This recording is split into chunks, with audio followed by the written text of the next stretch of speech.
sharing a reading experience. I'm reading from a book entitled For James, and I'm sharing it with you now. Today, I'll go through the chapter called History. I hope you listen and receive something worthwhile from this. This video might inspire you to read this book. It's my hope that you'll search from the best books and gain information and ideas to help you to become a better person. The more you read, the better you'll think. And the better you think, the more you'll be able to face life's challenges successfully. History. I would like to begin this section by starting with the source of what most Westerners think when they hear the word God. They think of the God mentioned in the Bible, the God that planted mankind in the Garden of Eden before he cast them out into the world of thorns and snakes to eke out a living by the sweat of their brow. As a result of being cast out into the world, people would need help in their flawed condition.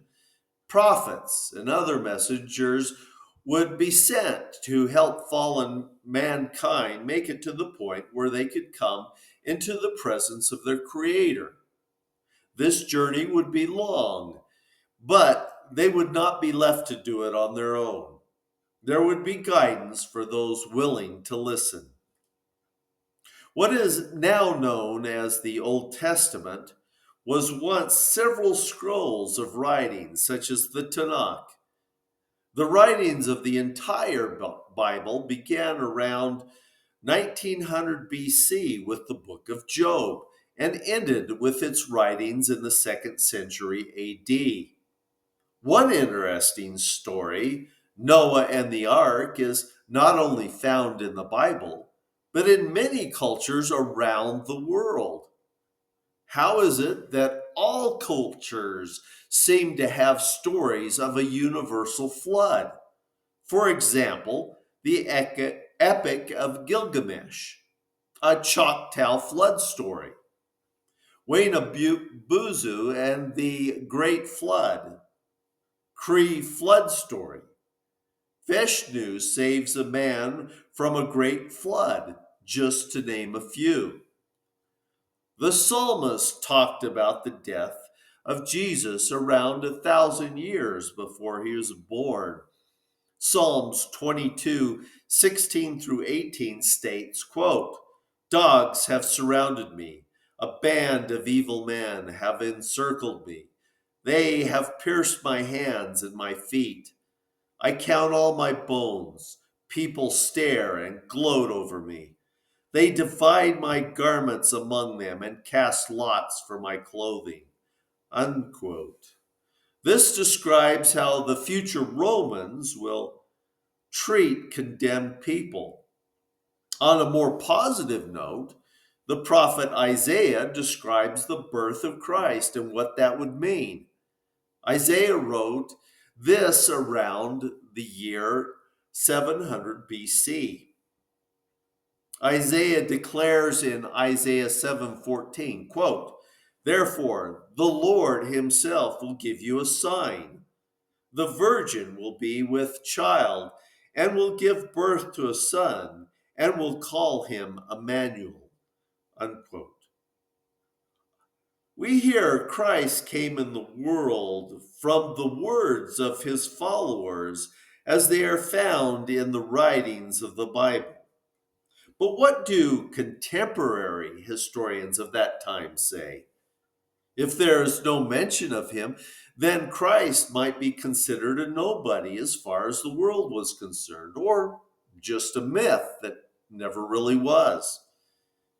Historians of that day did, in fact, take note of Christ and the new radical religion he created. Those who wrote of Christ included Lucian of Samosata, Suetonius, Josephus, and others, such as Cornelius Tacitus, who is considered perhaps the greatest historian of the ancient world. Cornelius Tacitus said in his work Annals the following, quote, "But not all the relief that could come from man, not all the bounties that the prince could bestow, nor all the atonements which could be presented to the gods availed to relieve Nero of the infamy of being believed to have ordered the conflagration, the fire of Rome. Hence, to suppress rumors, he falsely charged with the guilt and punished Christians who were hated for their enormities.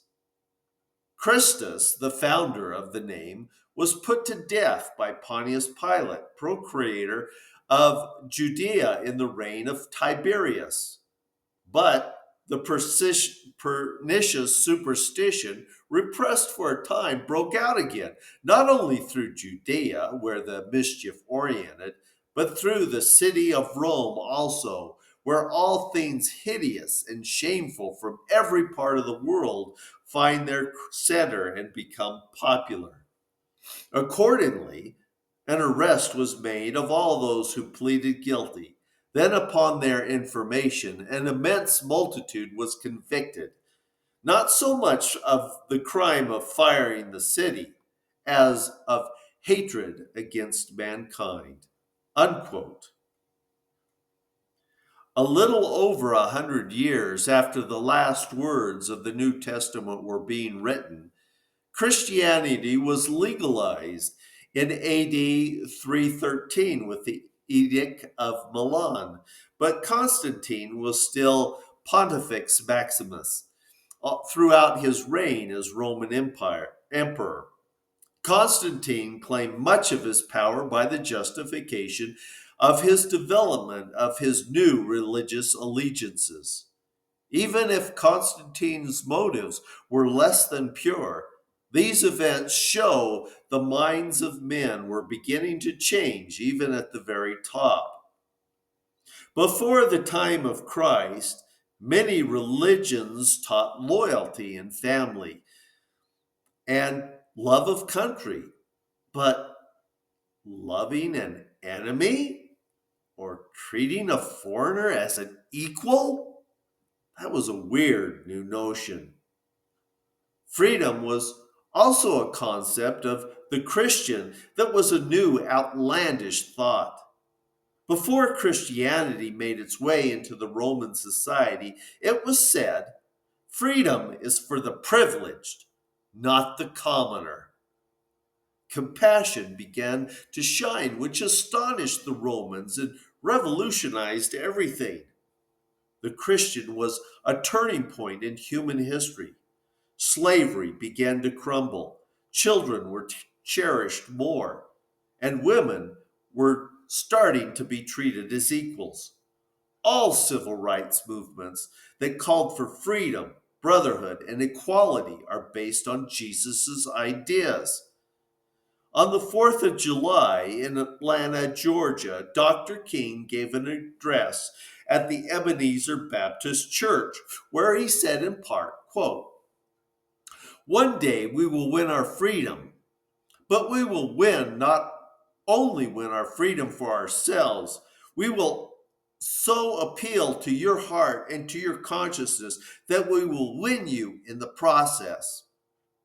And so it is marvelous and great that we do have a dream, that we have a nation with a dream, and to forever challenge us, to forever give us a sense of urgency, to forever stand in the midst of the isness of our terrible injustices, to remind us of the oughtness of our noble capacity for justice and love and brotherhood.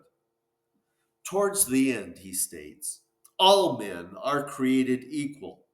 And that means that every man who lives in the slum today is as significant as John D. Nelson or any other Rockefeller. Every man who lives in the slum is just as significant as Henry Ford. All men are created equal, and they are endowed by their Creator with certain inalienable rights, rights that can't be separated from you. Go down and tell them, you may take my life, but you cannot take my right to life. You may take my liberty, but you cannot take my right to liberty. You may take from me the desire. You may take from me the propensity to pursue happiness, but you can't take from me my right to pursue happiness. Unquote.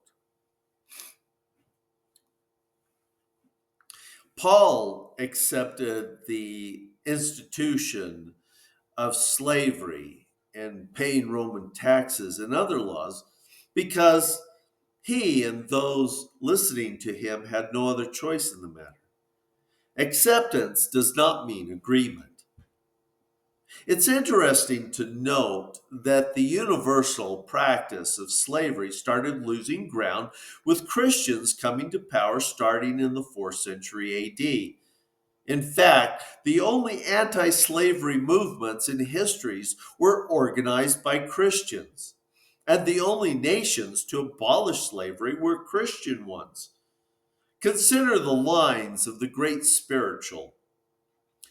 Go down, Moses, way down to Egypt land and tell old Pharaoh, let my people go. Here, from the Exodus, chapters 3 to 15, the American slaves drew an allegory between their own conditions and that of the Israelites under the Egyptian captivity. American slaves even named their children Moses.